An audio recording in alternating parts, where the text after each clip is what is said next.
Dear students, I hope all of you are familiar with the second semester BCom and BBA syllabus.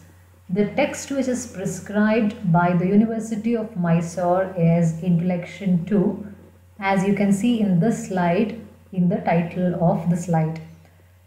Here in this particular textbook, all of you must be knowing that there are 5 poems and 3 prose pieces along with the language components. Today in this session, we are going to start with the first poem, that is Ulysses, which is written by Alfred Lord Tennyson. Now, for us to understand the poem Ulysses, we need to understand the poet himself, in the sense the life of the poet, the themes used in the works of the poet, or the background of the poet himself. So this session will familiarize you with the life of the poet. So we'll start with the introduction to Alfred Lord Tennyson in our first session for this syllabus. Now, to start with, Alfred Lord Tennyson was born on August 6, 1809 at Somersby, Lincolnshire, England, and he was a British writer, novelist, poet, and he began writing and publishing poetry anonymously before the age of 10. He was the poet laureate during the tenure of Queen Victoria. During her reign, he was one of the most important poet laureates of the UK, and he remains one of the most popular poets in the English language also. In 1829, Tennyson was awarded the Chancellor's Gold Medal at Cambridge for one of his first pieces, that is Timbuktu. And his important poems are Ulysses, Tithonus, which are based on Greek mythology. Now, even before that, if we have to understand about his family background, he was born into a middle class family. His father was George Clayton Tennyson. He was an Anglican clergyman who served as rector of Somersby.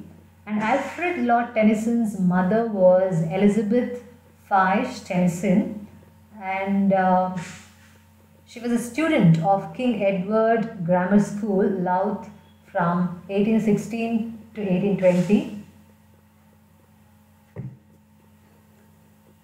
He was a student of King Edward Grammar School, Louth, from 1816 to 1820. He entered Trinity College, Cambridge, and drew attention of critics at the age of rather early age, we can say. And he has written a lot of poems which are very, very famous in the literary field. As we have already mentioned, Ulysses and Tithonus are the most important ones, which are based on the Greek mythology. And another poem, Idylls of the King, which traces the legend of King Arthur, in 12 poems. And in one of the other poems, that is In Memoriam, which is a famous elegy on the death of his friend Arthur Henry Hallam. Probably we remember Alfred Lord Tennyson for all his works. And there are many more poems which dealt with the national affairs as well. In 1829, we have understood that he has got the gold medal for Timbuktu. It's not just that. Alfred's poetry brought a new sense of metrical variety, which is rich, descriptive imagery, and it has exquisite verbal melodies to literature. And he has several other themes in his poetry. And he was appointed to a position of Poet Laureate in 1850 and remained one of the most popular British poets of England in Victorian era.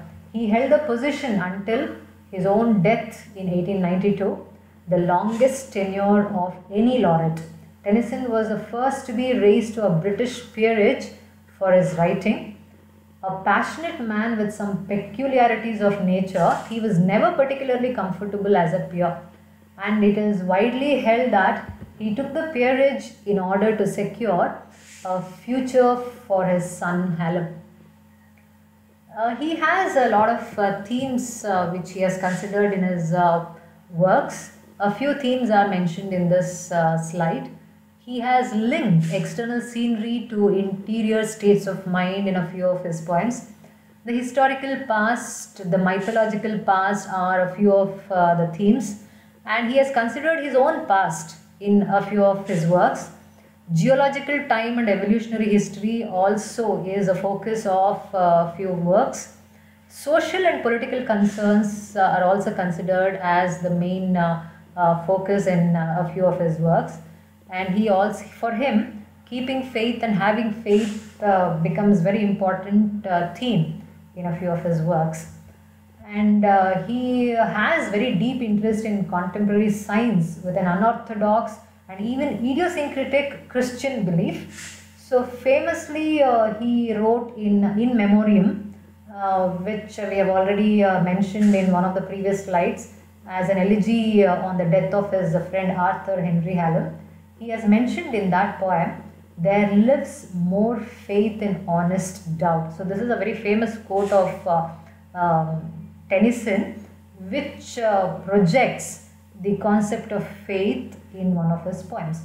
He wrote on several themes as mentioned in the previous poem, in this particular slide, and he has considered himself to be a poet who writes for the sake of writing. So this is proved here when he got a peerage, which was accompanied with land, home, and the title of Lord.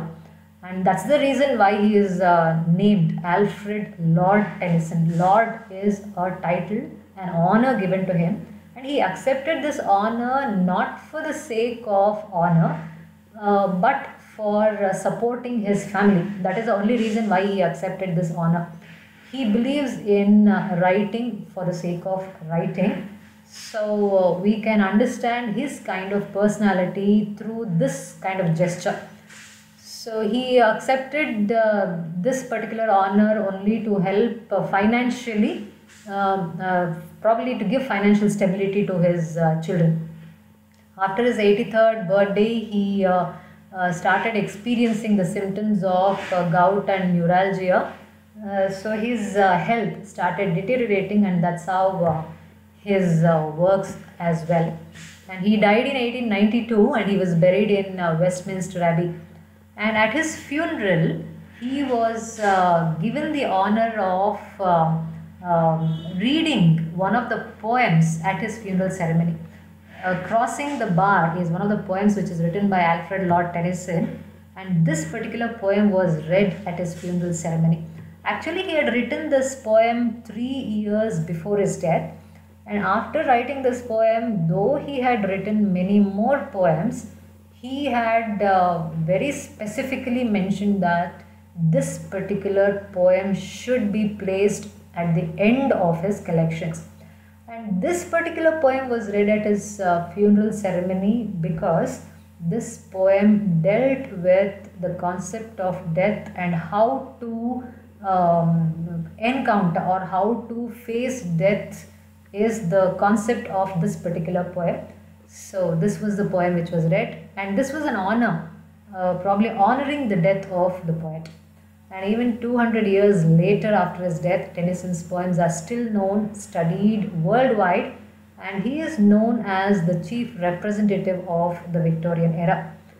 And probably he deserves to be read even after so many years because of his personality, because of the themes that he had considered, and because of the messages he passes on to different generations even after so many years.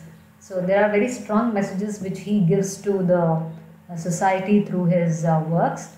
So he deserves to be a very influential poet even in this present age. And his important works which we can remember even to this day are presented in the slide. I think it's very clear here. Chiefly lyrical: Ulysses, Break, Break, Break, Tears, Idle Tears, In Memoriam, The Eagle, Crossing the Bar, Idylls of the King. So these are a few of the works which are considered very important, and his poetry is easily understood by any generation. That is the most important part. He has very influential kind of poems which can be considered by the younger generation as well. And being a representative of Victorian era, his poems project clearly the thematic issues and the main concerns of Victorian period, that is 19th century. So if we have understood this much about Lord Tennyson, Alfred Lord Tennyson, to understand his poem Ulysses will become easier for us, and probably we can take up the explanation of the poem Ulysses in our next session. I hope the introduction to the poet is clear to all of you, which will help you to understand the poem, which will be in session 2. Thank you very much.